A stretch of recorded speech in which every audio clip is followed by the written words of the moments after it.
Bayan, Pilipinas kong mahal. Ito ba ang presidente na sinasabi natin? Presidente na kurakot, bilyon na kurakot sa Pilipinas.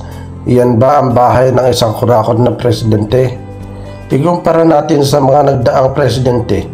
Ito ang bukod tanging presidente na simple ang pamamahay ni isang poste, walang idinagdag sa kanyang bahay, at kahit anong magagarang sasakyan wala siyang binili.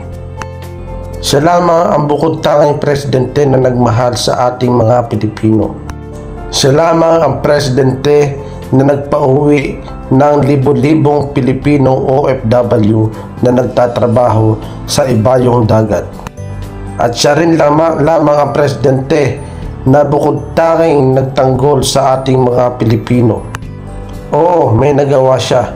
Nagawa na pumatay ng mga kapwa nating Pilipino na mga adik, salot ng lipunan, at pumapatay ng mga walang muwang na mga mamamayan.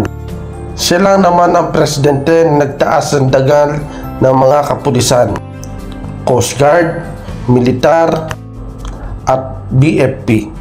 Sa kabila ng pagtataas ng sahod ng panahon siya ay nanunungkulan sa mga pulis at mga uniform personnel, nagawa pa rin siyang dakpin at hindi na naalala kung ano ang nagawa ng Pangulong Duterte sa kanila nung panahon siya ay nanunungkulan bilang isang presidente ng Pilipinas.